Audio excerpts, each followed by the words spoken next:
come to you the first Tuesday of each month with different topics dealing with the criminal injustice system. And this morning we'll be talking to a young man named Nunez in Crossroads, D.C. about the impact ICE has been having in Washington, D.C. on the migrant and immigrant community. And we'll get to him right in a minute.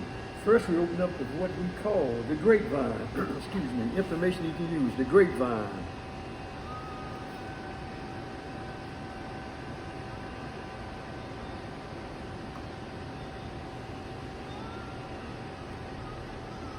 Can you turn it up, Mike? Hello.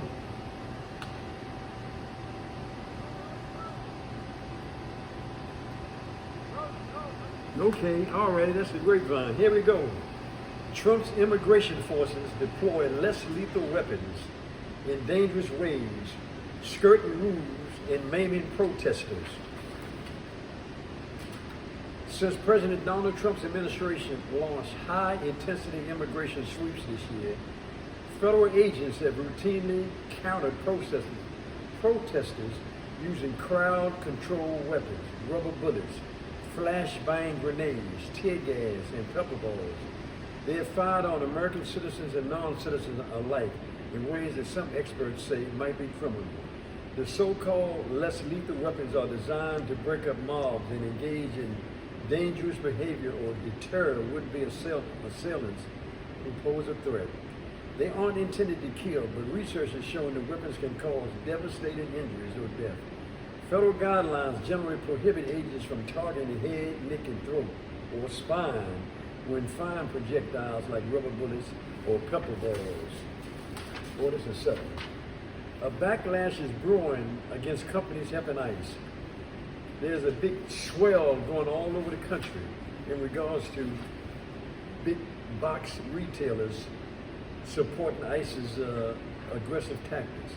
Companies that have collaborated with immigration enforcement agents various ways to aid Trump's mass deportation initiative, whether they'll allow ICE to raid their parking lots, taking on contracts with DHS, or other actions, are starting to feel the rumblings of a consumer revolt. Home Depot is possibly the most visible case after the company's parking lot became a familiar setting for shocking viral clips in local news segments depicting federal agents' aggressive attempts to apprehend unsuspecting laborers. The home improvement chain now faces the prospect of a national boycott, but that's not the end of their troubles. Bold and unpredictable are beginning to disrupt retail operations across the country. Experts warn of global crisis as number of women in prison nears 1 million. Number of women incarcerated around the world are rising at nearly 3 times the rate of men, with female prisoners often subjected to sexual violence and forced labor. Up to 1 million women worldwide are facing sexual violence and forced labor in prisons, where they are overlooked and forgotten in what is being called a growing global crisis. The number of incarcerated women is rising much faster than men and is expected to surpass 1 million on current trends. While on average, women account for between 2 and 9% of the national prison population. Since 2000, the number of imprisoned women has grown by 57% compared with a 22% increase in the men's prison population. We are facing a global crisis. If you look at the rate of growth compared to men in prison, it is really alarming.